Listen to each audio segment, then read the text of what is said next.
नमस्कार, बुलेटिन में आप सभी का स्वागत है और मैं हूं आपके साथ कल्याण झा। बुलेटिन की शुरुआत अभी की बड़ी खबर से, जो कि गुमला से है। गुमला में एक महिला की गला रेतकर और पत्थर से कुचलकर हत्या कर दी गई। घाघरा थाना क्षेत्र के आपू मुनीर साधु टोंगरी के पास से उसका शव मिला है। मृतक महिला की पहचान लोहरदगा के सेन्हा थाना क्षेत्र के निवासी के तौर में हुई है। कल शाम वो घाघरा बाजार में सामान खरीदने आई थी। सुबह में शव देखने के बाद लोगों ने पुलिस को जानकारी दी। मौके पर एसडीपीओ के नेतृत्व में पहुंची पुलिस ने शव को कब्जे में लेकर पोस्टमार्टम के लिए भेज दिया है। पुलिस हत्या से जुड़े हर बिंदु पर छानबीन कर रही है और जल्द ही आरोपियों की पहचान कर उसकी गिरफ्तारी का दावा किया है। मृतक के 4 बच्चे भी हैं। वहीं घटना के बाद परिजनों का रो रो कर बुरा हाल है। अज्ञात महिला का शव पत्थर से कूचकर हत्या करके फेंका हुआ है, जिस पर सूचना पर पुलिस यहाँ पहुंची। उसका हम लोगों ने निरीक्षण किया, जिसमें ये है कि अज्ञात अपराधकर्मी द्वारा उसका चेहरे को पत्थर से कूचकर और गला को रेतकर हत्या किया गया है। यहाँ पर घटनास्थल पर हत्या में प्रयुक्त बेल्ट है और चाकू वगैरह बरामद हुआ है। सर, क्या रेप होने की संभावना? ऐसा तो अभी प्रथम दृष्टया में दिखने में पता नहीं चल पा रहा है, लेकिन पोस्टमार्टम रिपोर्ट आने बाद चलिए, और अधिक जानकारी के साथ रुपेश भगत हमारे साथ जुड़ चुके हैं। रुपेश, चूंकि पुलिस की जांच जारी है, लेकिन परिजनों की तरफ से किसी पर शक जाहिर की गई है इस हत्या को लेकर के? जी, पुलिस इस मामले में छानबीन कर रही है, लेकिन परिजनों के द्वारा अभी तक कोई भी शक किसी के ऊपर जाहिर नहीं की गई है। अब जैसे कि उसके परिजनों ने बताया कि महिला कल सेन्हा से आई थी घाघरा बाजार करने के लिए। उसके दौरान वापस लौट रही थी, उसके बाद से ही गायब थी और जिस दौरान अज्ञात अपराधियों ने महिला की निर्मम हत्या कर दी है। जी रुपेश, ये बताएं कि उसके परिवार में कितने लोग हैं और उसका पति जो है वो क्या करता है, उसके बारे में बताएं। जी, जैसा कि बताया जा रहा है, उसके 4 छोटे बच्चे हैं और पति किसान है, बताया जा रहा है। जी, बहुत बहुत शुक्रिया रुपेश तमाम जानकारी के लिए। तो युवती की निर्मम हत्या कर दी गई है और गुमला के घाघरा में युवती की निर्मम हत्या की गई है, जिसके बाद इलाके में हड़कंप सा मच गया है और पुलिस मौके पर पहुंचकर छानबीन में जुट गई कि आखिर किस वजह से हत्या की गई है। हालांकि मौके से चाकू, बेल्ट, ब्लूटूथ और छोटा मोबाइल भी जब्त किया गया है। गुमला के घाघरा थाना क्षेत्र में एक दिव्यांग युवती से गांव के ही युवक पर दुष्कर्म और गर्भवती करने का मामला सामने आया है। मामले के खुलासे के बाद पीड़ित के पिता ने थाने में लिखित आवेदन दिया, जिसके बाद पुलिस ने आरोपी को गिरफ्तार कर न्यायिक हिरासत में जेल भेज दिया है। बताया जा रहा है कि पीड़ित लड़की बचपन से ही मानसिक रूप से कमजोर है और उसे झांसा देकर गांव के ही संजय उरांव ने रेप किया था। वहीं पीड़ित को बेहतर मेडिकल हेल्प दिलाने के लिए पहल की जा रही है। एक मामला आया था हमारे पास, जिसमें कि एक माता पिता आए थे। उन्होंने बोला कि मेरी लड़की जो है शरीर और मानसिक रूप से स्वस्थ नहीं है, बचपन से ही उसके साथ मतलब वो अपंग टाइप से है और उसके साथ ना कोई दुष्कर्म हुआ है, जो कि इन लोगों को भी पता नहीं चला। उसके माता पिता को बहुत दिन के बाद पता चला और जब लड़की प्रेग्नेंट हो गई और उसका पेट बाहर दिखने लगा, उसके बाद उसकी माँ को ऐसा एहसास हुआ, जिसके बाद वो थाना में आकर के कंप्लेन किए और लड़की ने इशारों में बताया और अपने मुंह से भी उसका नाम लिया अभियुक्त का, संजय उरांव, जिसको हम लोग गिरफ्तार कर न्यायिक हिरासत में आज भेजे। राजधानी रांची में इन दिनों एक ऐसा गिरोह एक्टिव है जो न सिर्फ लगातार चोरी कर रहा है, बल्कि चोरी के साथ अगलगी की घटना को भी अंजाम दे रहा है। ऐसे ही एक वारदात रातू थाना क्षेत्र के गोविंद नगर इलाके में सामने आई, जहां चोरों ने चोरी की वारदात को अंजाम देने के साथ ही घर को आग के हवाले कर दिया। ये घर रजनीश द्विवेदी का है, जो झारखंड पुलिस के जवान है और फिलहाल लातेहार जिले में पोस्टिंग है। रजनीश अपने पूरे परिवार के साथ छठ महापर्व मनाने बिहार गए थे। उसी का फायदा उठाकर चोरों ने इस घटना को अंजाम दिया। घर का जायजा लिया न्यूज़ 18 संवाददाता ओम प्रकाश ने। राजधानी रांची में इन दिनों एक ऐसे गैंग ने दस्तक दी है जो घरों में चोरी के साथ साथ उन घरों को आग के हवाले भी कर दे रहा है।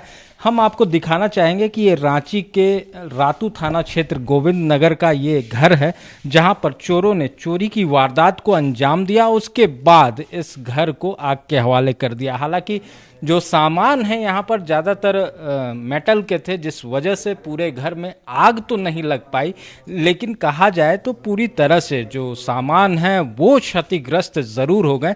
चोरों ने यहाँ पर लाखों रुपए के सामान की चोरी की, जिसमें गहने, जेवरात और सहित टीवी वगैरह शामिल हैं। लेकिन जिस तरह से ये अगलगी की घटना को अंजाम दिया गया है, उससे कहीं ना कहीं कहा जाए तो पूरे रांची शहर में दहशत है, क्योंकि पिछले दिनों डोरंडा इलाके की बात की जाए तो वहां भी एक इस तरह की घटना सामने आई थी। वहीं सुखदेव नगर इलाके में भी कुछ इसी तरह की वारदात को अंजाम दिया गया था। तो कहा जाए तो पुलिस के हाथ फिलहाल कौन सा गैंग इसमें शामिल है अब तक वहां तक नहीं पहुंच पाई है। जो मकान मालिक हैं और आप किस तरह से, कब आप लोगों को पता चला और ये परिवार कौन है, कहाँ गए थे?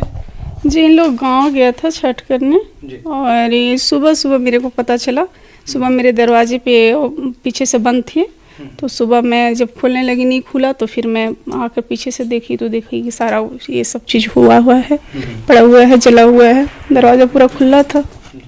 चोरी की वारदात को अंजाम दिया गया, तो आप भी यहीं बगल में रहती हैं, आपके घर को भी लॉक किया गया था? जी जी जी जी, तार से लॉक किया गया था, गेट को बंद कर दिया था, बाहर से गेट को बंद करके तार से उसको लॉक कर दिया था। ये कौन है, क्या मेरे भांजे हैं। कहाँ जॉब करते हैं? ये जॉब करते हैं, पुलिस में है, पहले जगवार में थे, अभी लातेहार हैं। लातेहार। जी जी। और ये पूरा परिवार अपना ये छठ में गए थे। जिस तरह से इस वारदात को अंजाम दिया गया है, पुलिस के हाथ खाली हैं। आपको बताना चाहेंगे कि डोरंडा इलाके में भी जो वारदात हुई थी उसमें भी जैप के जवान के घर को निशाना बनाया गया था। वहीं अब दूसरी तरफ देखा जाए तो जो लातेहार में पोस्टेड है, झारखंड पुलिस के ही जवान हैं, उनके घर को निशाना बनाया गया। तो ये चोर कौन है और क्या इनकी मंशा है, इस तमाम चीज़ों को लेकर पुलिस फिलहाल सिर्फ मंथन ही कर रही है। पुलिस के हाथ खाली हैं। अब देखना होगा कि इस मामले में पुलिस के हाथ कब तक कुछ सबूत मिलते हैं और क्या इस गिरोह की शिनाख्त हो पाती है, और जो भी आरोपी इसमें शामिल हैं उन लोगों की भी गिरफ्तारी कब तक संभव हो पाती है, क्योंकि इस घटना से पूरा रांची शहर सकते में है। कैमरामैन संत के साथ ओम प्रकाश, न्यूज़ 18 रांची। तो चोरों का ये आतंक रांची में नहीं है। बोकारो में बालेडी थाना क्षेत्र के राजेंद्र नगर में चोरों ने एक बंद घर में चोरी की घटना को अंजाम दिया। बाथरूम के सहारे घर में घुसे चोरों ने आलमीरा तोड़कर उसमें रखे सामानों की चोरी कर ली। घर के मालिक संतोष मिश्रा अपने परिवार के साथ छठ मनाने भागलपुर गए थे। घर मालिक के नहीं पहुंचने के कारण चोरी की रकम का अंदाजा नहीं लगाया जा सकता है, लेकिन जिस प्रकार से घर में सामान बिखरे पड़े हैं उससे बड़ी चोरी की आशंका जताई जा रही है। चोरों का सुराग लगाने के लिए पुलिस टेक्निकल टीम का सहारा ले रही है। 6 तारीख के इनके पूरे परिवार चले गए थे अपने नानी के यहाँ। इनके जो हस्बैंड हैं मिश्रा जी, ये 9 तारीख के प्रसाद खा के एक ट्रेन से चले गए हैं वहीं पर, समझना। वो आज उनका रिजर्वेशन था, आज आने वाले। वो गश्ती में थे तो सूचना मिला कि ये जो यहाँ पर है सबातू में घर है संतोष कुमार मिश्रा जी का, उनके यहाँ चोरी हुआ है। हम आए तो देखें कि ये जो इनका बाथरूम है, बाथरूम के रास्ते से वेंटिलेटर तोड़ करके चोर अंदर घुसा और इनका 3 बेडरूम है, तीनों बेडरूम को खोल करके जितना सारा अलमारी वगैरह है, फ्रीजर जो भी है, तो उन सभी में कपड़ा जो भी था निकाल करके और जितना भी बक्सा है उसको भी खोल करके सारा चीज सामान बिखेर दिया है। और जो मूल्यवान सामान है उसको ले जाने की आशंका है, क्योंकि वो कहीं कहीं ज्वेलरी वगैरह का भी देखते हैं खुला हुआ बॉक्स है। तो चोरी की इस तरह की घटना को लेकर आप सतर्क रहें, सावधान रहें। बढ़ेंगे अगली खबर की तरफ और बात पीएम की पहल के बाद गोड्डा में वैक्सीनेशन की बढ़ती रफ्तार की। जी हां, गोड्डा में वैक्सीनेशन की रफ्तार बढ़ाने के लिए अब जिला प्रशासन के अधिकारी घर घर जाने लगे हैं। झारखंड के सबसे कम वैक्सीनेशन वाले जिले में गोड्डा शामिल है। बीते दिनों प्रधानमंत्री से वीडियो कॉन्फ्रेंसिंग में चर्चा के बाद जिला प्रशासन अलर्ट मोड में है। गोड्डा के बसंत राय में सबसे कम वैक्सीनेशन हुआ है। इसे देखते हुए जिला प्रशासन ने खास ध्यान दिया है। एसडीएम खुद लगातार गांव-गांव जाकर लोगों को जागरूक करने में जुटे हैं। उन्होंने बताया कि लोगों में जो भ्रांतियां थी वो दूर तो हो रही है और उम्मीद है कि आने वाले 30 दिनों में इसकी रफ्तार में और तेजी आएगी। पिछली वैक्सीनेशन के टाइम पे जो लोगों की भ्रांतियां थी वो लगभग सारी दूर हो गई हैं लोगों की। तो इसीलिए उसी का रिज़ल्ट है कि इस समय हम जो बसंत राय का एरिया है उसमें काफ़ी तेज़ी से लोग वैक्सीनेशन करा रहे हैं। सभी लोगों से यही रिक्वेस्ट रहेगा प्रशासन का कि आप लोग अभी भी पूरी भ्रांति है तो उन सबको दूर करके सामने बढ़ कर के वैक्सीनेशन लें। मुझे लगता है कि अगर इसी रफ्तार से हम लोग बढ़ते चले जाएंगे तो अगले लगभग 30 दिनों में हम लोग एक अच्छा फिगर यहाँ पे भी हम लोग खड़ा कर पाएंगे। उधर रांची चौपन ट्रेन का परिचालन आज से एक बार फिर शुरू हो गया है। इस ट्रेन को राज्यसभा सांसद दीपक प्रकाश, विधायक सीपी सिंह ने हरी झंडी दिखाकर रवाना किया। ट्रेन सेवा की शुरुआत होने से पलामू और चौपन जाने वाले यात्रियों को समय की भी बचत होगी। कोरोना काल में इस ट्रेन का परिचालन बंद कर दिया गया था। बीजेपी नेताओं ने इसे झारखंड को पीएम नरेंद्र मोदी का गिफ्ट बताया। पिस्का स्टेशन पर स्टॉपेज के साथ ये ट्रेन लोहरदगा लातेहार होते हुए डाल्टनगंज से गढ़वा रोड होते हुए चौपन जाएगी। सप्ताह में ये ट्रेन 3 दिन रांची जबकि 3 दिन चौपन से चलेगी।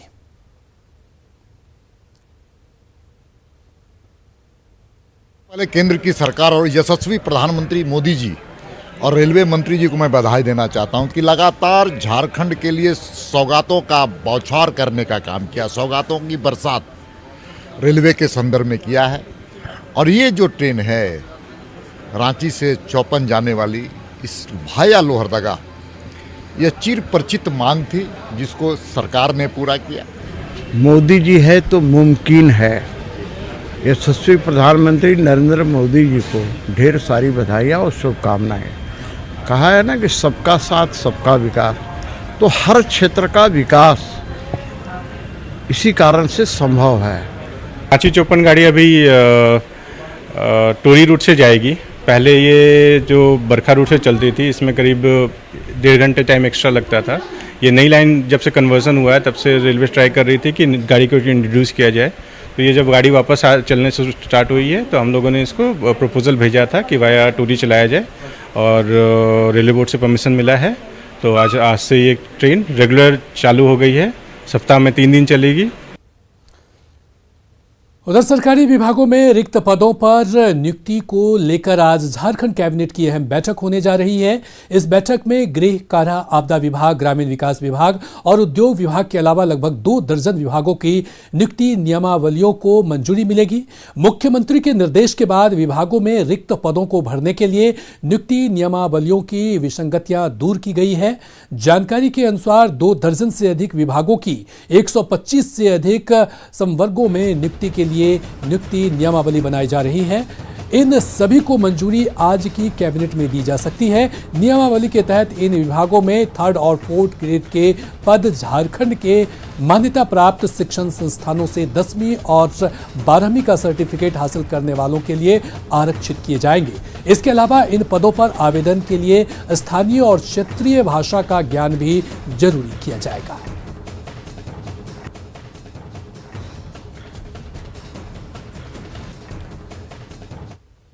भगवान बिरसा मुंडा की जयंती को गौरव दिवस के रूप में मनाया जाएगा। केंद्र के इस फैसले का बीजेपी प्रदेश अध्यक्ष दीपक प्रकाश ने स्वागत किया। उन्होंने कहा कि केंद्र के इस निर्णय से आदिवासी स्वतंत्रता सेनानियों की जानकारी आने वाली पीढ़ी को मिलेगी। वहीं उन्होंने भगवान बिरसा मुंडा को देश भर के लिए आदर्श बताया। मुंडा की जयंती आदिवासी समाज नहीं बल्कि पूरे देश के लिए गौरव का विषय है। उनके योगदान देश के आज़ादी के लिए, सांस्कृतिक मूल्यों के लड़ाई के लिए और अपनी संस्कृति को बचाने के लिए उन्होंने लगातार संघर्ष किया। और ऐसे सभी स्वतंत्रता सेनानी जो देश की आज़ादी के लिए संघर्ष किया था, अमृत महोत्सव हम सब मना रहे हैं। और उस अवसर पर प्रधानमंत्री जी का निर्णय, एक ऐसा संदेश हम सब लोगों को मिला है कि हम भगवान बिरसा मुंडा जी को भी याद करेंगे और साथ में सभी स्वतंत्रता सेनानी को याद करेंगे। इसलिए भारतीय जनता पार्टी ने तय किया है कि 15 तारीख से 22 तारीख तक हम उन सभी वीर शहीदों को जिन्होंने देश के लिए कुर्बानी दिया, संघर्ष किया, आज़ादी के लिए संघर्ष किया, उसको हम स्मरण करेंगे और उनके बताए हुए रास्ते पर चलेंगे। और नरेंद्र मोदी जी ऐसे प्रधानमंत्री हैं जो आदिवासी समाज के लिए हितकर साबित हो रहे हैं। छठ महापर्व के बाद लोगों के रांची आने और जाने का सिलसिला शुरू हो गया है। ऐसे में आज रांची स्टेशन पर लोगों की अच्छी खासी भीड़ देखने को मिल रही है। इस दौरान लोगों की जहां भीड़ दिख रही है, वहीं स्टेशन पर कोविड जांच को लेकर स्वास्थ्य विभाग की लापरवाही जरूर नजर आई। लोग बिना कोरोना जांच के ही स्टेशन से बाहर निकलते दिखे। हालांकि छठ महापर्व मनाकर लौट रहे लोग ट्रेन में मिल रही सुविधा से संतुष्ट दिखे। इतना बड़ा पर्व है तो मनाएंगे ही ना। ट्रेन में सुविधा अच्छा है जाने आने का। अपना राज्य में ही मनाना है ना, अपना घर में, अपना राज्य में। बाहर जाके क्या, कहाँ से आदमी लोग आता है अपना राज्य में, अपना घर में। पलामू प्रमंडल वासियों को नई सौगात मिली है। विश्रामपुर में स्थापित रामचंद्र चंद्रवंशी यूनिवर्सिटी को इंडियन मेडिकल काउंसिल ने 100 सीट पर MBBS की पढ़ाई के लिए मान्यता दी है। यह नया मेडिकल कॉलेज रामचंद्र चंद्रवंशी विश्वविद्यालय विश्रामपुर के कैंपस में चलेगा। यूनिवर्सिटी के चांसलर डॉक्टर ईश्वर सागर चंद्रवंशी ने इसकी जानकारी दी। इससे गरीब जनता को खासकर बहुत फायदा होगा। जो लोग रांची, यहाँ से रांची जाते जाते 75% लोग मौत के घाट हो जाते थे, मौत हो जाती थी। अब उनका समुचित इलाज विश्रामपुर में ही होगा। यह बहुत बड़ी उपलब्धि माना जाए। झारखंड का यह कहा जाए तो पहला ही प्राइवेट मेडिकल कॉलेज है जिसको मान्यता मिली। कितना सीट का मान्यता मिला है? 100 सीट की मान्यता मिला हूँ। कब से होगा? इस साल से हम लोग इसका नामांकन प्रारंभ करेंगे। 21-22। अगली खबर बोकारो से है, जहां गोमिया प्रखंड के EEL थाना क्षेत्र के नवाडाढ़ी गांव के पास कटीले तार में लकड़बग्घा फंस गया। इस लकड़बग्घे को देखने के लिए लोगों की भीड़ जमा हो गई। सूचना पाते ही तेनुघाट वन क्षेत्र के अधिकारियों ने उसे बेहोशी का इंजेक्शन देकर अपने कब्जे में किया और अपने साथ ले गए। मिली जानकारी के मुताबिक आज सुबह लोगों ने कटीले तारों के बीच एक लकड़बग्घे को जिंदगी के मौत बचाने के लिए संघर्ष करते छटपटाते देखा, जिसके बाद स्थानीय लोगों की भीड़ जमा हो गई। लोग इस दौरान फोटो और वीडियो उतारते देखे गए। और उधर गोड्डा में हाथियों का उत्पात लगातार जारी है। सुडमारा के रामटोला में देर रात हाथियों ने जमकर तोड़फोड़ की। हाथियों ने गांव के साथ ही सत्संग आश्रम को भी नुकसान पहुंचाया। वहीं हाथियों को जंगल में खदेड़ने के दौरान भागने के क्रम में एक ग्रामीण घायल हो गया, जिसका अस्पताल में इलाज चल रहा है। बता दें कि इससे पहले भी हाथी ने गोड्डा के सुंदर पहाड़ी क्षेत्र में 4 लोगों को कुचला था, जिसमें 3 लोगों की जान चली गई थी। इधर वन विभाग लगातार ग्रामीणों से अपील कर रहा है कि हाथियों के करीब नहीं जाए, साथ ही उसे छेड़ने से बचे। हाथी बहुत दूर में था, सब टायर सब लेके गांव में घुस रहा था। मतलब गांव में घुसने नहीं देंगे हम लोग, चलो बहुत आदमी चल गया। तब हुआ हाथी आधा गया, आधा दूर से घूम के रगड़ने शुरू किया ना, तभी उसको लपटने फेंकता था, गिर गया के पास। जामताड़ा में सरकारी योजनाओं में वित्तीय अनियमितता बढ़ती जा रही है। मामला नाला प्रखंड का है, जहां 15 में वित्त आयोग मद से 1.5 जोड़िया पंचायत के पाराडाल गांव में नाली निर्माण का शिलान्यास जिला परिषद सदस्य प्रभात कुमार टुडू ने 16 अक्टूबर को किया था। यहां नाली तो बनी, लेकिन यहां इसका सूचना बोर्ड आज तक नहीं लगाया गया। एक पुराने बोर्ड जो मनरेगा योजना का है, उसी पुराने बोर्ड में नाली निर्माण की सूचना दूसरी तरफ लिख दी गई है। वहीं बिना जरूरत के ही नाली निर्माण का लोग आरोप लगा रहे हैं।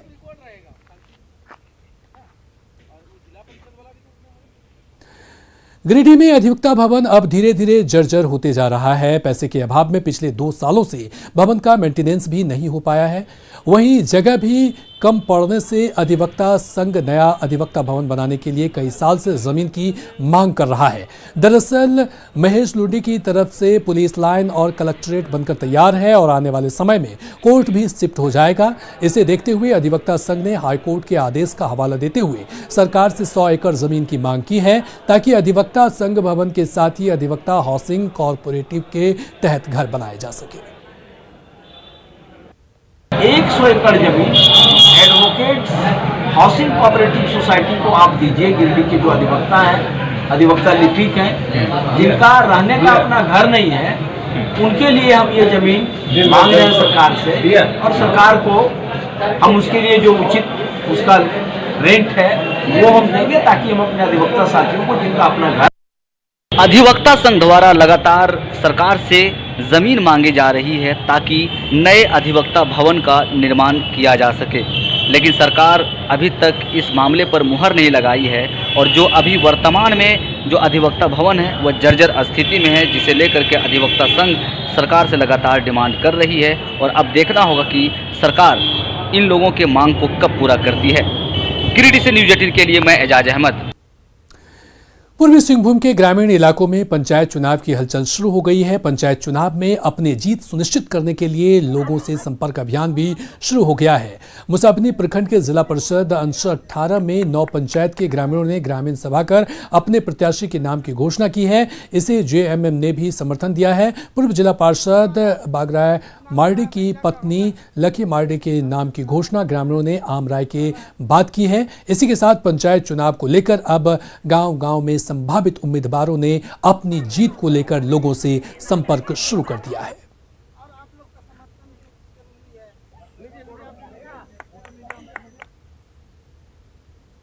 तो निश्चित रूप से हम सोचेंगे कि आने वाला दिन में हम अच्छा काम करेंगे और जितना जो 5 सालों में मेरा पति काम किया है, अच्छा काम किया है, अगर जो भी काम नहीं हुआ है पूरा उधर छोड़ दिया है तो वो वाला काम हम पूरा करेंगे।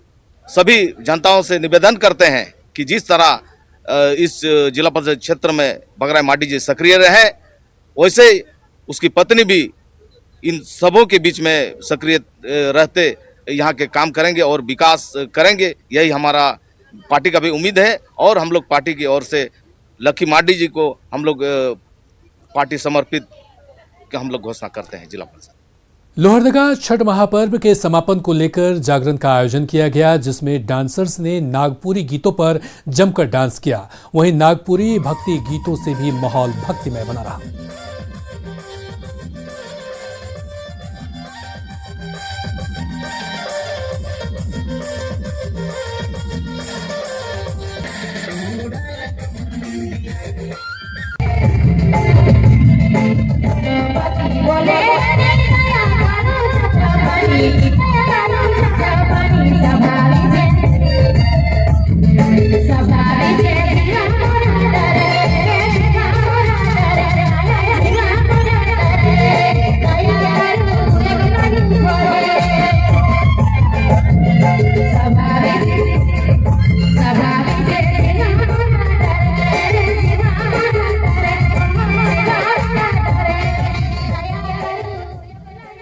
और न्यूज़ 18 बिहार झारखंड पर खबरों का सिलसिला लगातार है जारी।